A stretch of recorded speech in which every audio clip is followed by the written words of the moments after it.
जय हिंद दोस्तों। स्वागत है आप सभी का अमेजिंग ज्ञान पॉइंट पर। दोस्तों आज हम सभी कवर करने वाले हैं बायोलॉजी का एक बहुत ही महत्वपूर्ण चैप्टर ह्यूमन बॉडी, जो कि मानव शरीर के नाम से जाना जाता है। दोस्तों इसमें जो क्वेश्चंस हैं वह टॉप मोस्ट इम्पॉर्टेंट क्वेश्चंस हैं, जो कि आप सभी की आगामी परीक्षा के लिए बहुत ही महत्वपूर्ण साबित हो सकते हैं। तो दोस्तों वीडियो आप सभी को बहुत ही ध्यानपूर्वक और वीडियो आप सभी को पूरी देखनी है, जिससे ह्यूमन बॉडी से जितने भी प्रश्न एग्जाम में आए वह आप सभी करके आए। तो चलिए दोस्तों वीडियो को स्टार्ट करते हैं। दोस्तों आज का आपका जो पहला प्रश्न आपसे पूछा जा रहा है कि सर्वप्रथम रक्त परिसंचरण तंत्र का अध्ययन किसने किया था। दोस्तों बहुत ही महत्वपूर्ण क्वेश्चन है, आप सभी को याद रखना है। आपसे पूछा जा रहा है कि सर्वप्रथम रक्त परिसंचरण तंत्र का अध्ययन किसने किया था। अब आपके ऑप्शंस हैं land Steiner, Kornberg, brown, option D है आपका हार्वे। तो दोस्तों इसमें आपका ऑप्शन डी सही हो जाएगा, यानी कि रक्त परिसंचरण तंत्र का जो सर्वप्रथम अध्ययन किया गया था वह विलियम हार्वे द्वारा किया गया था। अब दोस्तों आगे आप सभी को की पॉइंट में रक्त परिसंचरण तंत्र से संबंधित जितने भी इंपॉर्टेंट फैक्ट्स हैं वह जान लेने हैं। दोस्तों सबसे पहले आपको यह याद रखना है कि रक्त परिसंचरण तंत्र का जो केंद्र होता है वह हृदय यानी कि हार्ट होता है, और जो रुधिर को निरंतर पंप करता रहता है। यानी कि जो हमारा हृदय होता है वह रुधिर यानी ब्लड को निरंतर पंप करता रहता है। आगे आप सभी को यह नोट करना है कि धमनियां वे वाहिकाएं हैं जिनसे होकर रुधिर अंगों में पहुंचता है। दोस्तों मोस्ट इंपॉर्टेंट है, आप सभी को याद रखना है कि जो हमारा हृदय होता है उनमें स्थित जो धमनियां होती हैं वे हमारे रुधिर को हमारे शरीर के पूरे अंगों तक पहुंचाती हैं तथा केशिकाओं द्वारा वितरित भी करती हैं। अब दोस्तों हम सभी आ गए हैं हार्ट यानी कि हृदय के डायग्राम पर। आप सभी को इसमें देख लेना है कि जो हमारा हृदय होता है वह मुख्यतः 4 कक्ष यानी कि 4 पार्ट में बांटा गया है, और इसका जो ऊपरी कक्ष होता है उसे हम लोग आलिंद के नाम से जानते हैं, जो कि दाएं आलिंद और बाएं आलिंद में बटा हुआ रहता है, और यह निलय के अपेक्षा थोड़ा सा छोटा होता है। अब दोस्तों आपसे अगला क्वेश्चन पूछा जा रहा है पेस मेकर का संबंध किससे है। दोस्तों बहुत ही महत्वपूर्ण क्वेश्चन है, आप सभी को क्वेश्चन पर स्टार लगा लेना है। आप सभी से पूछा जा रहा है कि पेस मेकर का संबंध किससे है। आपके ऑप्शंस हैं गुर्दा, दिमाग, फेफड़ा, ऑप्शन डी है हृदय। तो दोस्तों आप सभी को याद रहे कि जो हमारा हृदय होता है उससे संबंधित होता है पेसमेकर, यानी कि इसमें आपका ऑप्शन डी सही हो जाएगा। अब दोस्तों पेसमेकर से संबंधित जितने रिलेटेड की पॉइंट है वह आप सभी को देख लेना है कि पेसमेकर एक छोटा इलेक्ट्रॉनिक उपकरण यानी कि डिवाइस है जिसे छाती में प्रत्यारोपित किया जाता है कॉलर बोन के ठीक नीचे। और आगे आप सभी को यह नोट करना है कि यह मुख्यतः हृदय गति को नियंत्रित करने में मदद करता है, और इसके द्वारा किए गए प्रमुख कार्यों में हृदय गति को उस समय बढ़ाना जब यह बहुत धीमी हो एवं उस समय धीमा करता है जब यह बहुत तेज हो। अब दोस्तों डायग्राम में भी आप लोगों को देख लेना है कि जो पेस मेकर होता है वह हमारे हार्ट के बाएं साइड होता है कॉलर बोन के नीचे। दोस्तों आपका अगला क्वेश्चन आपसे पूछा जा रहा है कि गति प्रेरक किससे संबंधित है। आपके ऑप्शंस हैं गुर्दा, मस्तिष्क, हृदय, ऑप्शन डी है फेफड़ा। तो आप सभी को याद रखना है कि जो गति प्रेरक है उसे ही हम लोग पेस मेकर के रूप में जानते हैं, यानी कि इसमें आपका ऑप्शन सी सही हो जाएगा, यानी कि गति प्रेरक हृदय से संबंधित है। दोस्तों आप सभी से क्वेश्चन में अंग्रेजी में न देकर हिंदी में भी पूछ सकता है कि गति प्रेरक किससे संबंधित है, तो आप सभी को याद रखना है कि गति प्रेरक हृदय से संबंधित है। अब आपसे अगला क्वेश्चन पूछा जा रहा है कि निम्न में से किनकी भित्तियों पर रक्त द्वारा डाले गए दबाव को रक्तदाब कहते हैं। दोस्तों क्वेश्चन बहुत ही महत्वपूर्ण है, आप सभी से पूछा जा रहा है कि किनकी भित्तियों पर रक्त द्वारा डाले गए दबाव को रक्तदाब यानी कि ब्लड प्रेशर कहते हैं। अब आपके ऑप्शंस हैं दिल, सिरा, धमनी, ऑप्शन डी है कोशिका। तो दोस्तों इसमें आपका ऑप्शन सी सही हो जाएगा। आप सभी को याद रखना है कि जो धमनियां होती हैं उनकी भित्तियों पर रक्त द्वारा डाले गए दबाव को ही रक्तदाब यानी कि ब्लड प्रेशर कहते हैं। अब दोस्तों आप सभी को धमनी से रिलेटेड इंपॉर्टेंट की पॉइंट देख लेना है। धमनी यानी कि आर्टरी में जो रक्त होता है वह ऑक्सीजन युक्त माना जाता है। दोस्तों आप सभी को नोट कर लेना है कि जो धमनी होता है उसके रक्त को ऑक्सीजन युक्त माना जाता है, जो शरीर के कार्य को सुचारू रूप से चलाने के लिए बहुत ही जरूरी माना जाता है। वहीं सिरा या जिन्हें हम लोग वेन के नाम से जानते हैं, शरीर के अशुद्ध रक्त को दोबारा हृदय तक लेकर आती है। यानी कि जो धमनी होती है वह ऑक्सीजन युक्त रक्त को लेके जाती है तथा जो सिरा होता है वह अशुद्ध रक्त को दोबारा हृदय तक लेकर आती है।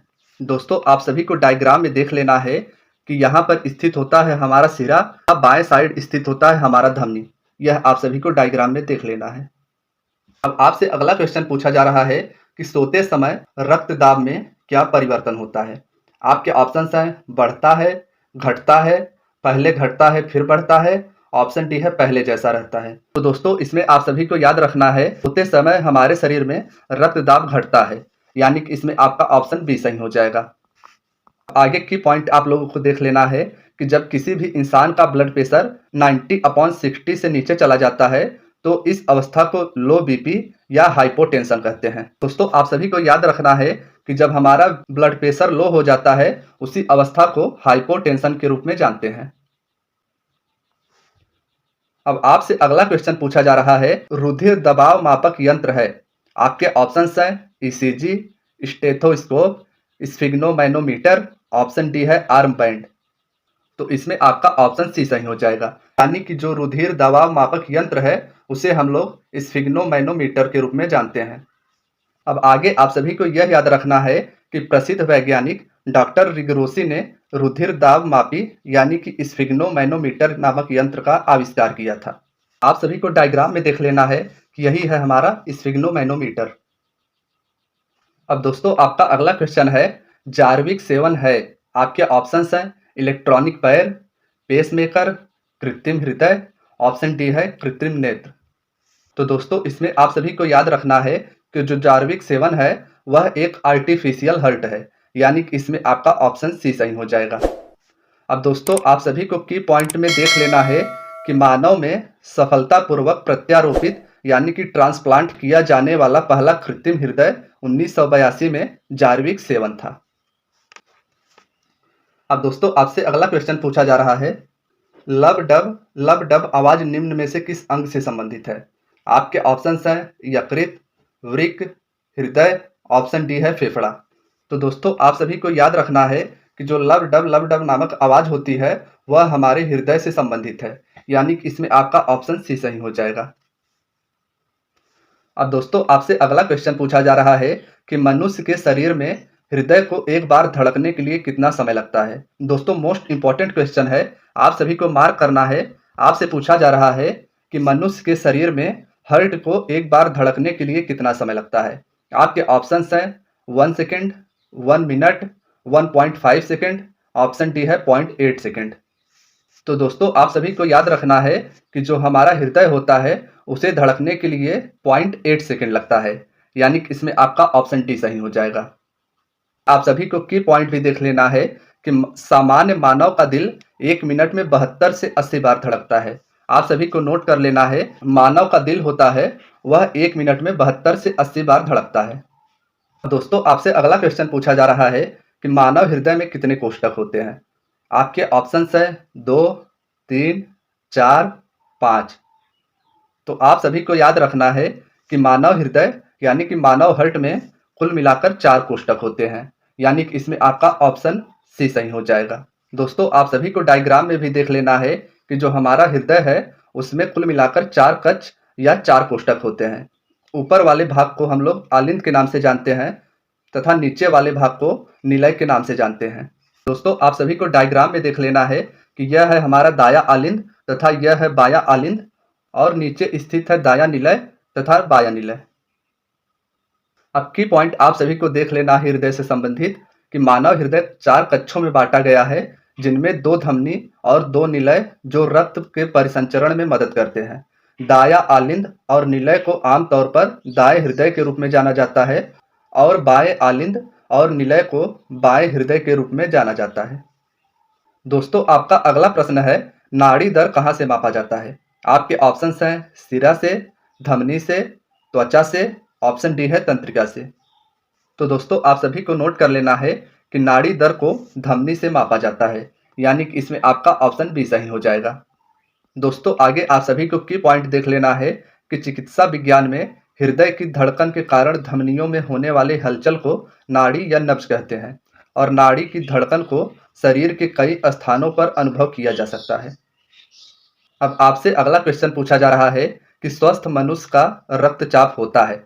आपके ऑप्शंस हैं 120 mm से 80 mm, 201 mm से 110 mm, 90 mm से 60 mm, ऑप्शन डी है 85 mm व 55 mm। इस क्वेश्चन में आप सभी को याद रखना है कि जो स्वस्थ मनुष्य का रक्तचाप होता है वह 120 mm से 80 mm होता है, यानी कि इसमें आपका ऑप्शन ए सही हो जाएगा। आपसे अगला क्वेश्चन पूछा जा रहा है कि निम्नलिखित में से दौड़ लगाते समय मनुष्य का रक्तचाप बढ़ जाता है, घट जाता है, नीचे होता रहता है, ऑप्शन डी है एक समान रहता है। तो दोस्तों इस क्वेश्चन में आप सभी को याद रखना है कि दौड़ लगाते समय मनुष्य का रक्तचाप बढ़ जाता है, यानी कि आपका ऑप्शन ए सही हो जाएगा। अब दोस्तों आपसे अगला क्वेश्चन पूछा जा रहा है कि मानव शरीर में हृदय का क्या कार्य है? आपके ऑप्शंस हैं पंपिंग स्टेशन की तरह, शरीर को ऊर्जा देता है, तापक्रम बढ़ाता है, ऑप्शन डी है इनमें से कोई नहीं। तो दोस्तों इसमें आपका ऑप्शन ए सही हो जाएगा, यानी कि जो मानव शरीर में हृदय होता है उसका कार्य पंपिंग स्टेशन की तरह होता है। दोस्तों आप सभी को की पॉइंट देख लेना है कि मानव शरीर में हार्ट छाती के मध्य में थोड़ी सी बाईं ओर स्थित होता है और हृदय दो भागों में विभाजित होता है, दायां एवं बायां। हृदय के दाहिने एवं बाएं प्रत्येक ओर 2 चैम्बर होते हैं और कुल मिलाकर हृदय में 4 चैम्बर होते हैं। इसके अलावा आप सभी को यह भी याद रखना है कि हृदय का दाहिना भाग शरीर से रुधिर रक्त प्राप्त करता है एवं उसे फेफड़ों में पंप करता है, जो कि शोधित होकर हृदय के बाएं भाग में वापस लौटता है और जहां से वह शरीर को वापस पंप कर दिया जाता है। अब दोस्तों आपका अगला क्वेश्चन है शरीर की विशालतम धमनी है। दोस्तों बहुत ही इंपॉर्टेंट क्वेश्चन है, आप सभी से पूछा जा रहा है कि शरीर की कौन सी विशालतम धमनी है? आपके ऑप्शंस हैं vena cava, aorta, केसिका, option D है निलय। दोस्तों आप सभी को याद रखना है कि इसमें आपका ऑप्शन बी सही हो जाएगा, यानी कि एरोटा जिसे हम लोग महाधमनी के रूप में जानते हैं वह शरीर की विशालतम धमनी है। दोस्तों डायग्राम में आप सभी को देख लेना है कि यह है हमारा महाशिरा, यह है फुफ्फुस धमनी तथा इसके नीचे स्थित है फुफ्फुस शिरा। अब दोस्तों महाधमनी यानी कि एरोटा से संबंधित जो इंपॉर्टेंट फैक्ट्स है वह आप सभी को देख लेना है कि महाधमनी शरीर की सबसे बड़ी तथा मुख्य धमनी है जो हृदय के बाएं निलय से आरंभ होती है और जिसमें से ऑक्सीजन मिश्रित रक्त सारे शरीर के ऊतकों में ऑक्सीजन का संचरण करता है। अब आपसे अगला क्वेश्चन पूछा जा रहा है कि स्वस्थ मानव के शरीर में रक्त की कुल मात्रा कितनी होती है?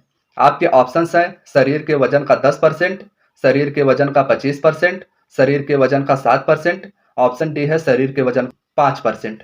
तो दोस्तों आप सभी को नोट कर लेना है कि स्वस्थ मानव के शरीर में रक्त की जो कुल मात्रा होती है वह शरीर के वजन का 7% होता है, यानी कि इसमें आपका ऑप्शन सी सही हो जाएगा। अब आगे की पॉइंट आप सभी को देख लेना है कि कभी कभी व्यक्ति के रहने के स्थान के आधार पर मानव शरीर में रक्त की मात्रा भिन्न हो सकती है। उदाहरण के लिए जो लोग अधिक ऊंचाई पर रहते हैं उनमें अधिक रक्त होता है क्योंकि उच्च ऊंचाई पर अधिक ऑक्सीजन नहीं होती है। दोस्तों आपसे अगला क्वेश्चन पूछा जा रहा है कि एक वयस्क में रक्त का औसत आयतन होता है। आपके ऑप्शंस हैं 3-4 लीटर, 4 से 5 लीटर, 5 से 6 लीटर, ऑप्शन डी है 6 से 7 लीटर। तो दोस्तों इसमें आपका ऑप्शन सी सही हो जाएगा, यानी कि एक वयस्क व्यक्ति में रक्त का जो औसत आयतन होता है वह 5 से 6 लीटर होता है। दोस्तों आपसे अगला क्वेश्चन पूछा जा रहा है कि मानव के अमाशय में कौन सा अम्ल उत्पन्न होता है जो भोजन के पाचन में सहायक करता है? दोस्तों क्वेश्चन पे आप सभी को स्टार लगा लेना है। आपसे पूछा जा रहा है कि मानव के अमाशय यानी कि पेट में कौन सा अम्ल उत्पन्न होता है जो भोजन के पाचन में सहायक करता है? अब आपके ऑप्शंस हैं एसिटिक अम्ल, मेथेनोइक अम्ल, ऑप्शन सी है हाइड्रोक्लोरिक अम्ल, ऑप्शन डी है सिट्रिक अम्ल। तो दोस्तों इस क्वेश्चन में आप सभी को याद रखना है कि जो हाइड्रोक्लोरिक अम्ल होता है वह हमारे शरीर के अमाशय में उत्पन्न होता है जो भोजन के पाचन में सहायक करता है, यानी कि इसमें आपका ऑप्शन सी सही हो जाएगा। आपसे अगला क्वेश्चन पूछा जा रहा है कि मानव शरीर में भोजन का रक्त द्वारा अवशोषण कहाँ सर्वाधिक होता है? आपके ऑप्शंस हैं यकृत, अमाशय, छोटी आंत, ऑप्शन डी है बड़ी आंत। तो दोस्तों आप सभी को ध्यान रखना है कि इसमें आपका ऑप्शन सी सही हो जाएगा, यानी कि मानव शरीर में भोजन का रक्त द्वारा जो सर्वाधिक अवशोषण होता है वह छोटी आंत में होता है। दोस्तों आप सभी डायग्राम में देख लीजिए कि यह है हमारा लार्ज इंटेस्टाइन, जिन्हें हम लोग बड़ी आंत के रूप में जानते हैं, और इसके बीच में ही स्थित होता है स्मॉल इंटेस्टाइन, जिसे हम लोग छोटी आंत के रूप में जानते हैं।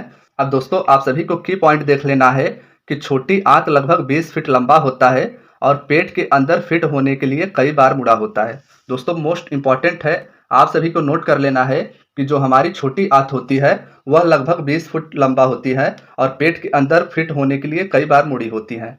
और दोस्तों छोटी आंत के मुख्यतः 3 भाग होते हैं, जिन्हें हम लोग डुओडेनम, जेजुनम तथा इलियम के रूप में जानते हैं, और यह पेट में आने वाले भोजन को अधिक पचाने में मदद करता है।